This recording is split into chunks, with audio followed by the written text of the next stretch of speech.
ذرا 1518 کی گرمیوں کا تصور کریں، تاریخ کا ایک ایسا عجیب و غریب اور خوفناک واقعہ جسے ہم ڈانسنگ پلیگ یا رقص کی وبا کے نام سے جانتے ہیں۔ آج کے اس تجزیے میں ہم ان خرافات کے پردے ہٹائیں گے اور اس پر اسرار واقعے کے پیچھے چھپی ہوئی بالکل سائنسی اور حیران کن حقیقتوں کو تلاش کریں گے۔ تو چلیں شروع کرتے ہیں۔ اب آپ ذرا یہ منظر اپنے ذہن میں لائیں۔ اسٹراسبرگ شہر کی ایک تپتی ہوئی سڑک ہے اور فراو ٹروفیا نامی ایک خاتون اچانک اپنے گھر سے نکل کر ناچنا شروع کر دیتی ہے، اور وہ بھی بغیر کسی میوزک کے، بالکل اکیلی۔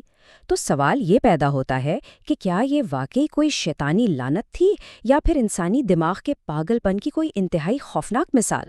اس چیز نے اتنی تیزی سے زور پکڑا کہ آپ حیران رہ جائیں گے۔ پہلے دن سے شروع ہو کر 6 دن گزر گئے۔ فراو کے پیروں سے خون بہہ رہا ہے، وہ نڈھال ہو چکی ہے، لیکن ناچنا بند نہیں ہو رہا۔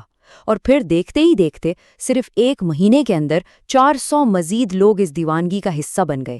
یہ بالکل ایک جنگل کی آگ کی طرح پھیلا، ایک ایسا پاگل پن جہاں لوگ تب تک مسلسل ناچتے رہے جب تک کہ دل کا دورہ پڑنے سے ان کی جان نہ چلی گئی۔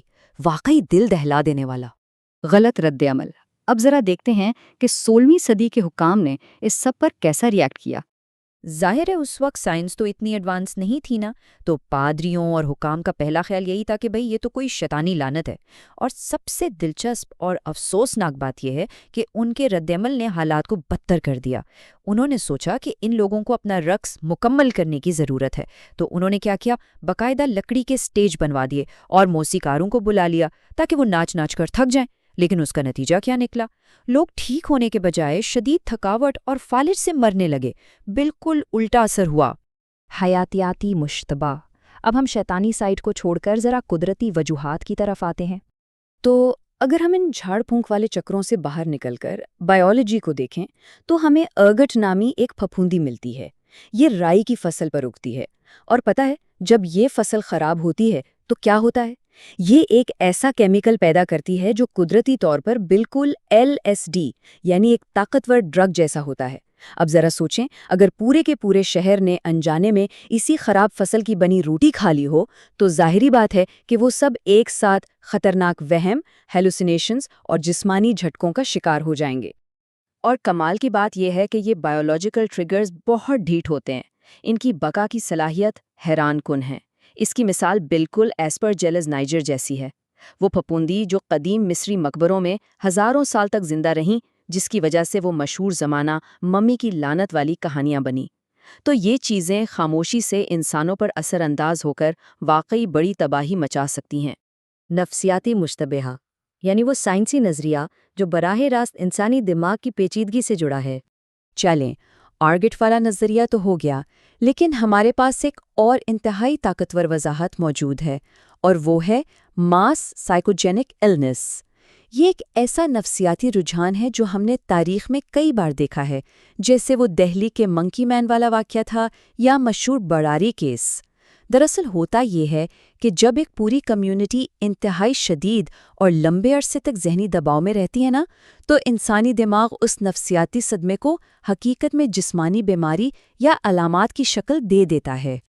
اور اگر ہم 1518 کے اسٹراسبرگ کی بات کریں تو وہاں کے لوگ جس خوفناک دباؤ کا شکار تھے وہ تصور سے باہر ہے۔ حد درجے کی غربت، شدید قحط اور پھر وبائی بیماریاں۔ اس مسلسل اور جان لیوا ٹینشن نے پورے کے پورے معاشرے کو ایک انتہائی حساس ذہنی کیفیت میں مبتلا کر دیا تھا۔ ایسی حالت میں انسانی دماغ کسی بھی وہم کو بہت جلدی قبول کر لیتا ہے۔ اب خود سوچیں، جب لوگ اتنے شدید دباؤ میں ہوں اور کوئی آ کر یہ افواہ اڑا دے کہ کسی ولی یا بزرگ کی ہم پر لعنت پڑ گئی ہے اور ہمیں ناچنا پڑے گا، تو وہ تھکا ہوا دماغ جسم کو واقعی انہی علامات کی کاپی کرنے پر مجبور کر سکتا ہے۔ یہ ایک قسم کی ڈسوسیٹیو کیفیت ہوتی ہے۔ اسے ایسے سمجھے جیسے سلیپ پیرالائسس ہوتا ہے نا، جب ہمارا دماغ خطرہ محسوس کر کے ہمیں یہ وہم دلاتا ہے کہ سینے پر کوئی چیز بیٹھی ہے۔ بالکل اسی طرح 1518 کے وہ لوگ دراصل اپنے ہی نفسیاتی صدمے کے باعث ایک طرح کے اجتماعی جاگتے ہوئے خواب میں پھنس چکے تھے۔ یہ دیکھنا کتنا دلچسپ ہے کہ ہم کتنا آگے آ چکے ہیں۔ ایک طرف وہ 16ویں صدی کے رد عمل تھے، یعنی سٹیج بنانا، جھاڑ پھونک کرنا اور اسے خدائی عذاب سمجھنا، اور دوسری طرف آج 21ویں صدی کی جدید سائنس ہے جو ہمیں بتاتی ہے کہ اس کے پیچھے ارگٹ جیسی پھپھوندی، کیمیائی تبدیلیاں اور ماس سائیکوجینک النس جیسے قدرتی اور نفسیاتی عوامل تھے۔ خوف کے بجائے سمجھ۔ انسانی دماغ کہانیاں بنانے کا ماسٹر ہے۔ اصل بات یہ ہے کہ ہمارا دماغ انوکھی کہانیاں اور داستانیں بنانے کا زبردست ماہر ہے۔ کیوں؟ تاکہ وہ اس چیز کو کنٹرول کر سکے جو اسے سمجھ نہیں آ رہی۔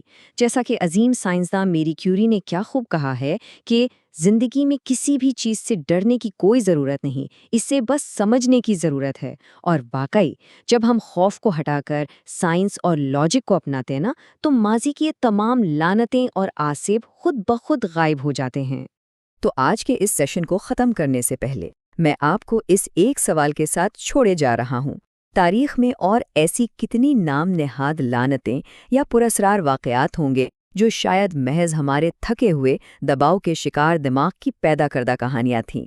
ذرا سوچئے گا اس پر۔ ہم آئندہ بھی ایسے ہی حقائق کی تلاش میں تاریخ کے تاریک کوشوں پر سائنسی روشنی ڈالتے رہیں گے۔ اس تجزیے میں میرے ساتھ شامل ہونے کا بہت شکریہ۔